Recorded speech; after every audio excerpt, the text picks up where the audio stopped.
Olá, começa agora mais um Em Pauta aqui na TV Fevale. Hoje vamos falar sobre estudos de gênero. Estou aqui com a professora Denise Quaresma, aqui da Fevale, vai conversar um pouco com a gente sobre isso. Professora, seja bem-vinda ao Em Pauta. Boa tarde. Obrigada. Obrigado por ter aceitado o nosso convite. Professora, estudos sobre gênero. Alguns ganchos a gente tem aí para falar sobre esse assunto. A gente andou conversando aqui no Em Pauta mesmo, não muito tempo atrás, sobre o fechamento da Mostra Queer Museu, aqui em Porto Alegre. E agora temos mais algumas coisas nesse sentido e por isso até resolvi convidá-la para vir aqui para conversar um pouco mais sobre esse assunto e ampliar um pouco mais esse debate. A gente tem a recente vinda da Judith Butler, né, que aí causou assim um frisson aí em certos setores, querendo impedir a vinda dela para uma palestra, quando a palestra nem dizia respeito especificamente sobre gênero, ela ia falar sobre democracia, enfim. E aí se entrou num debate que tem sido cada vez mais comum aqui no país, que é o enfrentamento entre lados, uma coisa meio, né, uma coisa meio de guerra, né, digamos assim. Especialmente via mídias sociais, enfim. Eu queria, então, conversar um pouquinho contigo sobre sobre o debate sobre gêneros. Em primeiro lugar, então, começando com uma pergunta, por que debater gênero? E a própria Judith Butler comenta sobre isso, né? Por que o gênero, comentar sobre gênero assusta tanto alguns setores? Bom, aí eu teria que começar, né, pensando no nosso bom e velho Freud. Em 1929... Aproveitando que a tua formação é em psicologia. Isso, Freud em 1929 respondeu então a um jornalista que entrevistava ele, né, que muitas coisas que ele havia pensado e postulado, ele se arrependia. Mas uma das coisas que com certeza ele não se arrependia era justamente do fato de que ele havia dito com certeza da importância das pulsões sexuais. E o Freud, então, neste momento, ele fala claramente o quanto essas pulsões sexuais dominam completamente o ser humano, né? E fala o quanto é difícil e complexo para as pessoas compreenderem essas questões e aceitarem a sexualidade humana. E o quanto a civilização, então, se coloca em função de barrar essa sexualidade humana, né? Pelo ato educativo, pelo ato punitivo. 1929, né? Você está falando de quase 100 anos atrás. Exatamente, mais de 90 anos atrás. E quando eu penso sobre isso hoje, eu penso da sabedoria dele, né? Primeiro, porque as pessoas não entendem o que ele designava como pulsões sexuais. As pessoas confundem sexualidade com sexo genital. Sexo genital não tem nada a ver com sexualidade. Sexualidade é voz, sexualidade é cheiro, sexualidade é pele, né? E isso não tem nada a ver com a genitalidade, né? Então as pessoas já misturam aí. E por que é importante falar sobre gênero? Porque a gente vê que historicamente sempre as minorias foram rechaçadas. Quer sejam os judeus, quer sejam os negros, quer sejam os gays, que já não são mais minoria. Então hoje o que se faz? Já não se incomoda mais tanto com os gays. O que a gente vê incômodo? No transexual. E por isso a questão de gênero... O alvo mudou um pouco, né? Por isso, é porque o gênero é minoria. Então sempre a minoria é que é o foco. Os gays já ninguém mais bate. A sociedade já aceita completamente aquele gay comportadinho. Aquele gay que não beija em público, aquele gay que não desmunheca. Esse a sociedade já aceita, né? A sociedade não aceita aquele que demonstra uma sexualidade diferente. Ou seja, o transexual, o travesti, né? Ele é uma minoria. E justamente por ser uma minoria, ele precisa ser protegido. Como foram os judeus, como foram todas as minorias. E a mim me choca absolutamente assim, o quanto a gente ainda vê que nós estamos em 2017, imaginávamos que o mundo havia aprendido alguma coisa com o que o ódio fez com o mundo, quer seja o nazismo, quer seja essas barbáries que foram feitas, e percebemos ainda hoje que o mundo não aprendeu nada em relação a isso. Nós vemos hoje, principalmente num país como o nosso, o Brasil, né, uma direita, né, aproveitando-se de pessoas fundamentalistas, né, que usam então o moralismo, a religião, para ditar os valores dados como corretos para o ser humano, E desde o meu ponto de vista, a gente vê isso como um movimento também político hoje no nosso país, né? E uma massa de manobra política. Então, por que é importante falar sobre gênero? Para as pessoas entenderem que quando a gente fala de gênero, a gente fala de sexualidade, mas a gente não fala só de sexualidade. A gente fala de raça, a gente fala de etnia, a gente fala em diferenças entre pessoas do campo e pessoas da cidade, a gente fala em ex-presidiários, a gente não fala apenas de sexualidade, mas também de sexualidade, porque há uma minoria considerável no campo da sexualidade que precisa ser protegida, né? Então, quando a Judith Butler vem ao país para falar sobre democracia, democracia interessa aos estudos de gênero também, né? Porque a gente temos que pensar que a democracia não é para todos, né? Se fosse para todos, nós aceitaríamos que uma pessoa se vista como ela queira. Se fosse para todos, nós aceitaríamos que uma pessoa ama a quem quiser e não nos incomodaríamos com isso. Então, eu ando farta do WhatsApp, dessas correntes moralistas que dizem que vamos acabar com a família brasileira, né? Se fôssemos acabar com a família brasileira, não seria o conceito gênero que acabaria, né? Até porque a gente sabe que toda essa geração que está aí hoje e que consegue muito bem se assumir plenamente na sua sexualidade, foram filhos das ditas famílias conservadoras, moralistas, heterossexuais, normatizadas completamente por aquilo que era designado como sendo o moralmente correto, né? Então, bom, eu penso que não há nenhum problema em se falar de gênero e, pelo contrário, acho que a gente deve falar de gênero. Porque quando a gente fala de gênero, a gente fala também na diferença que tem entre homens e mulheres, nas diferenças salariais. Inclusive, agora, recentemente, ontem, saiu o Brasil baixou para a 11ª posição no mundo nas questões exatamente de que há uma equidade de gênero. E isso se deu aqui no Brasil, essa queda no ranking mundial, justamente porque temos pouquíssimas mulheres no campo da política, né? E a gente vê assim, menos ainda agora. Muito menos. A gente vê muitos campos onde não existem mulheres, né? Isso tudo diz respeito aos estudos de gênero. Então precisamos sim falar sobre gênero. O problema é que a gente vê muita gente falando e que não domina o conceito, e que não faz a mínima ideia do que significa gênero, e restringe gênero apenas a essa questão de conservar a família.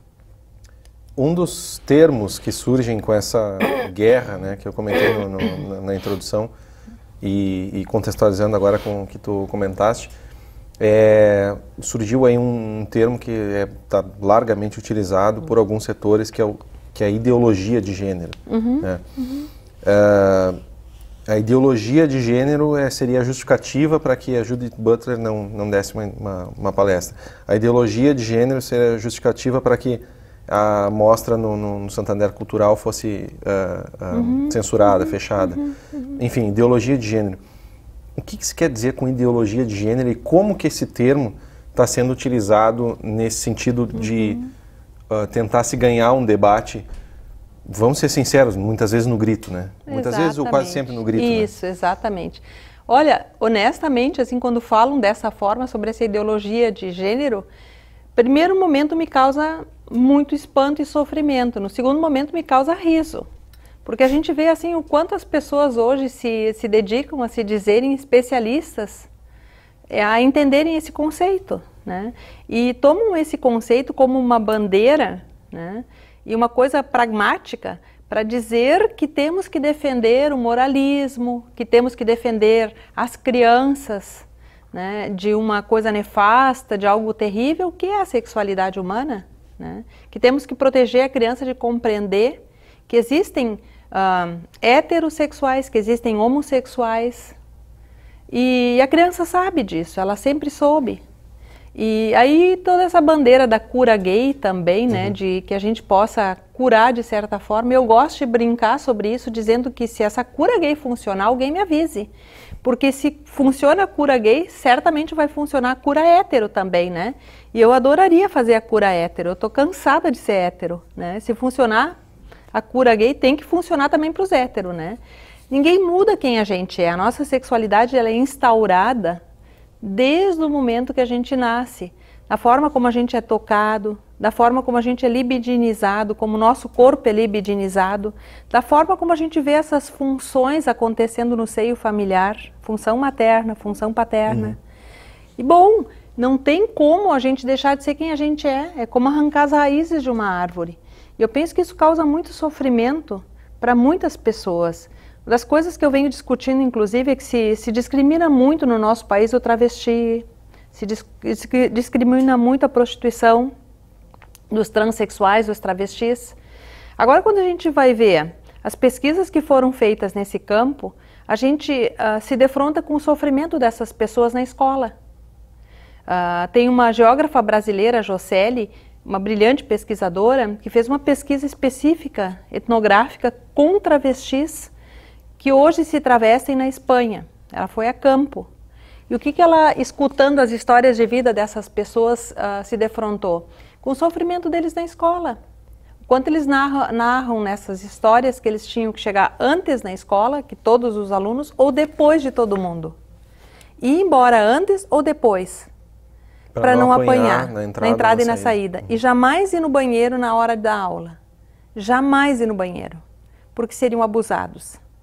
E essas pessoas abandonam a escola, normalmente no 4º ou no 5º ano do ensino fundamental, que é quando começa a aparecer mais a sexualidade. Então, baixo índice de escolaridade exatamente, forçado, né? Baixo índice por não ter escolha. Não ter escolha.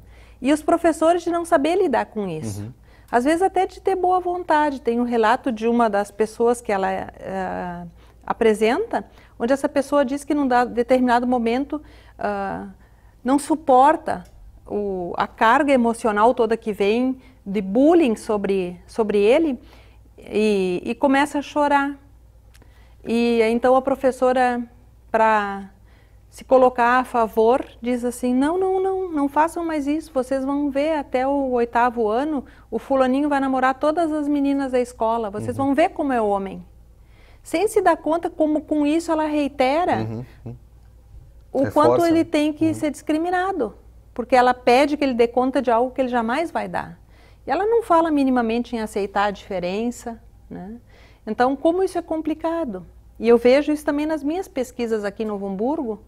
Uma das perguntas que eu fiz para as professoras aqui da cidade de Novo Hamburgo, eu perguntei o que elas consideravam normal ou anormal no campo da sexualidade. E a resposta vinha sempre. Mais de 80% disse que anormal são os travestis. Ou seja, né, de novo aquela velha ênfase, o homossexual comportadinho é aceito. Mas o que exterioriza a sexualidade não é aceito. Né? Professora, eu vou fazer um breve intervalo agora. Eu quero retomar até essa questão das pesquisas. Acho interessante a gente ampliar um pouco mais isso. Mas a gente vai fazer um breve intervalo. Em seguida a gente volta com o nosso Em Pauta aqui falando sobre discussões de gênero. Já voltamos.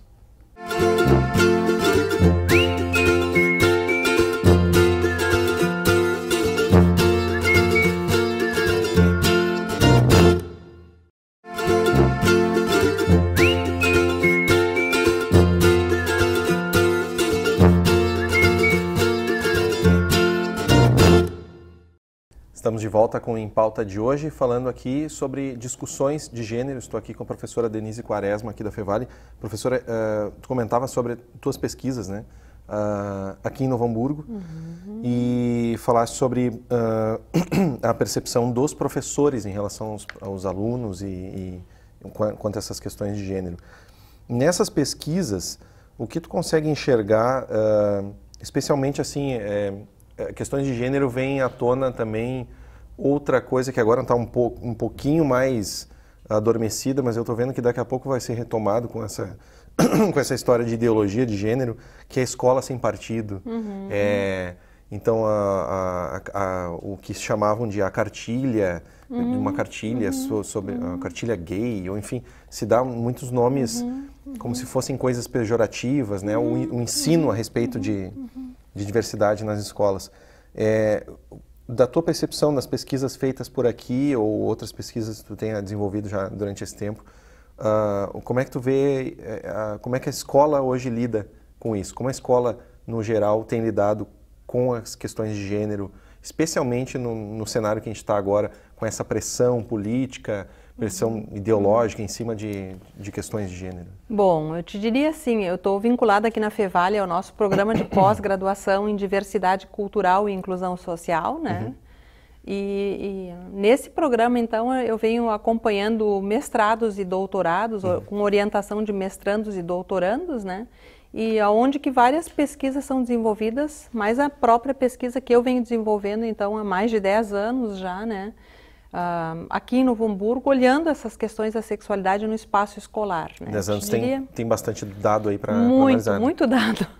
E eu te diria assim, ó, que uma das coisas que eu posso te afirmar, com certeza, é o quanto a escola é composta de pessoas que estão na vida, no mundo.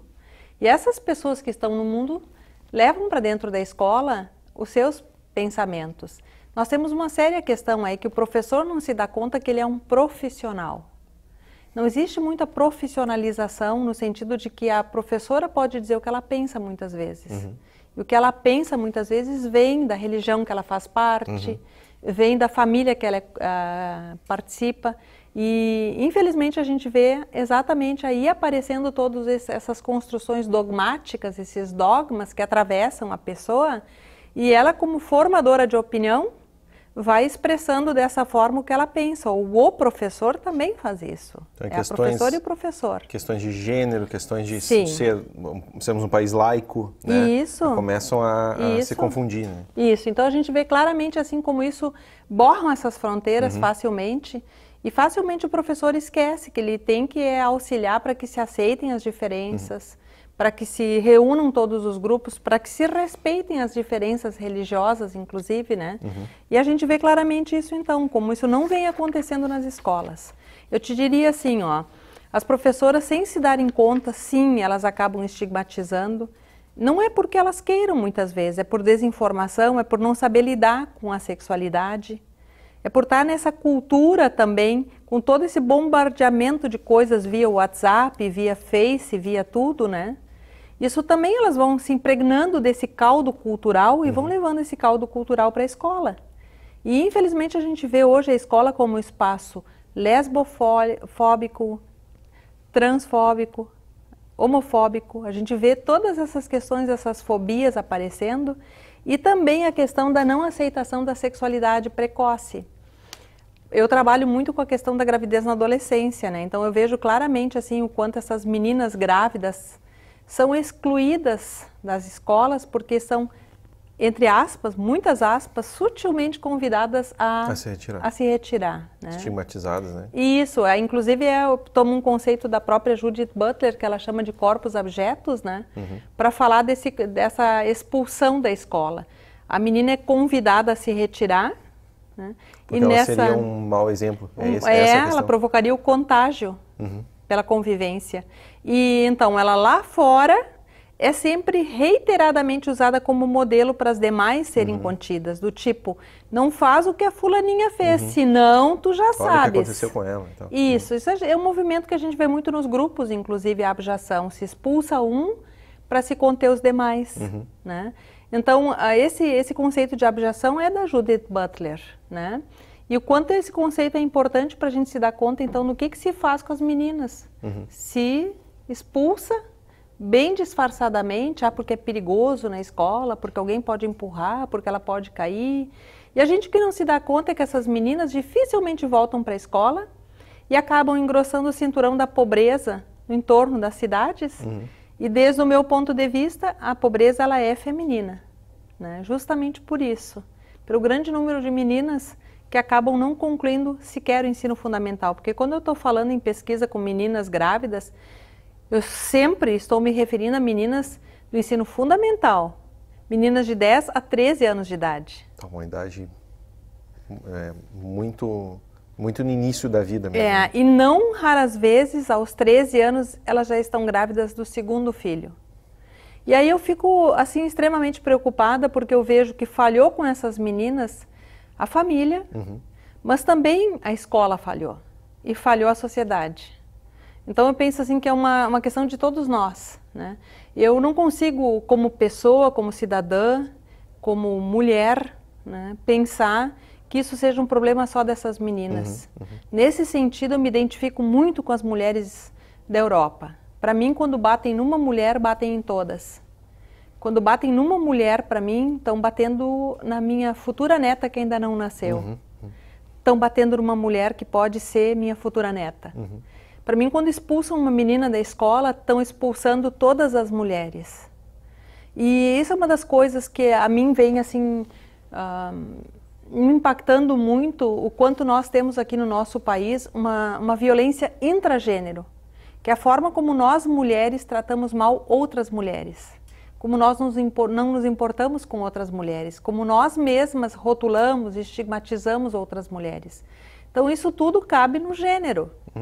A violência intragênero é um dos movimentos que a gente estuda. Agora, recentemente, uma doutoranda aqui da Fevale, que eu orientei, a Mariane Camargo de Oliveira, terminou o doutorado dela pesquisando a violência intragênero no presídio feminino.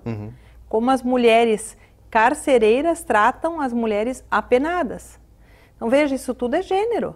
Então, quando me falam ideologia de gênero, trazendo isso só para a família, não faz o mínimo sentido. Sim. Isso é uma redução grotesca e uma redução de alguém que não compreende absolutamente o conceito. Quando a gente fala de uma redução grotesca, como tu comentaste, usando tuas palavras, a gente está falando também, de certa forma, de uma redução grosseira da ciência, né? Sim. São pesquisas científicas, né, que estão sendo feitas. Nesse sentido, tu acha que, na tua opinião, vou contextualizar um pouquinho a pergunta, a situação da ciência e tecnologia, da pesquisa no nosso país, a gente vê aí nosso próprio reitor aqui, pró-reitor João Alcione, falou na abertura de Nova Mundi, e um discurso que eu gostei muito, por sinal, assim, pessoalmente, pedindo socorro, né, pela pesquisa e tecnologia no nosso país, aqui a situação que a gente se encontra hoje e tal, cada vez menos incentivos, etc. Como isso tudo, assim, esse cenário geral impacta, por exemplo, numa evolução ou num atraso em relativo a pesquisas, por exemplo? A gente está falando de gênero especificamente, mas a gente pode falar das pesquisas no geral, né? Agora, falando especificamente de questões de gênero, está se pesquisando uma coisa super importante aí, dados de 10, 20, 30 anos, coisas coletadas e analisadas, feitas pesquisas quantitativas, qualitativas, etc, etc. E aí se reduz um post de Facebook, ali, alguma coisa, tentando analisar alguma coisa que está sendo pesquisada há muito tempo, né? Nossa, isso sim, às vezes entristece muito, porque eu vejo assim, ó, o conceito gênero, ele não é um conceito tão fácil e tão tranquilo, tanto que quando os alunos começam a estudar conosco, eles ficam impressionados, né? O quanto eles têm que estudar para dar conta do conceito, né? E as pessoas, elas se dão o direito de administrar esse conceito associando gênero a sexo, de uma forma assim linear e curta. Eu te diria assim que no campo das pesquisas, ainda mais se tratando em pesquisas das ciências humanas, é mais complexo ainda. Eu te diria assim que o que auxilia a mim enquanto pesquisadora, né, nas minhas pesquisas, é o fato de que gênero é um conceito que está atrelado aos objetivos do milênio. O 5º objetivo do milênio prevê claramente vários itens, que é a redução da mortalidade precoce na gravidez na adolescência, que é a redução da própria gravidez na adolescência. Os feminicídios. E os feminicídios, né, que é a questão de que a gente possa reduzir, inclusive, as mortes dos homossexuais e dos travestis no mundo, né? Então, de alguma forma, assim, a minha pesquisa, ela tem um interesse mundial, né? Ela tem uma importância mundial, ela tem uma função social importantíssima, né? E para mim sempre favorece muito o fato de que mesmo aqui no Brasil, por vezes, a gente não tendo toda essa abertura necessária, inclusive às vezes no campo acadêmico, os países do mundo inteiro hoje discutem essas questões. Então eu tenho publicações na Inglaterra, eu tenho publicações nos Estados Unidos, eu tenho publicações em todos os países do mundo praticamente, onde que tu possa imaginar alguém de alguma forma já acolheu numa revista científica alguma coisa que eu tenha produzido. E essas produções da gente, elas são extremamente valorizadas no exterior. Fora daqui. Isso, porque o Brasil, ele realmente é um país que é alvo do olhar do mundo nessas questões. Na medida que é o país que mais mata hoje homossexuais e travestis no mundo. Nós somos os campeões mundiais em homicídios de travestis no mundo, né? E esse é um dado terrível que desperta a atenção mundial, né? Então veja, nós estamos vivendo um momento assim extremamente difícil hoje no nosso país. Eu diria assim que quando alguém recebe um post desses, tem que pensar um pouco mais criticamente antes de repassar. Por exemplo, esses dias eu recebi um post de um médico dando orientações extremamente... Um vídeo feito para deturpar justamente o que seria gênero, né? E aí alguém coloca em cima, médico de esquerda, olhem como funciona um médico de esquerda. Ou seja, dizendo que ideologia de gênero tem a ver com esquerda. Uhum. Veja, é os extremismos como tu trazes, né? Ideologia de gênero não tem nada a ver nem com direita, nem com esquerda. Ideologia de gênero tem a ver com a gente olhar todo esse movimento a respeito dessas questões todas que eu narrei para ti. Professora, muito obrigado pela tua presença hoje aqui no Em Pauta, talvez uma das pautas mais importantes que a gente tem abordado aí durante o ano, não menosprezando nenhum outro assunto, né? Mas quando a gente está falando de gênero, a gente está falando de vida, né? Então não podemos deixar de lado essas questões. E sobretudo para mim, assim, é bem importante deixar claro também que quando a gente fala em gênero, a gente está falando em educação para a paz. Uhum. E volto a dizer assim que me impacta muito o quanto a gente não tenha aprendido ainda os efeitos do ódio sobre o ser humano, né? Então, para mim, quando eu falo em gênero, eu estou falando em paz. Bom, que a gente discutir aqui sirva para colaborar um pouco, para melhorar um pouco esse cenário. Muito obrigado pela tua presença imagina. E pelos esclarecimentos aqui a respeito. Nosso Em Pauta de hoje fica por aqui. Você pode conferir este e outros programas no nosso canal no YouTube, youtube.com/tvfevale, e também novidades a respeito da nossa programação no facebook.com/tvfevale. Na semana que vem, nós voltamos com mais um Em Pauta.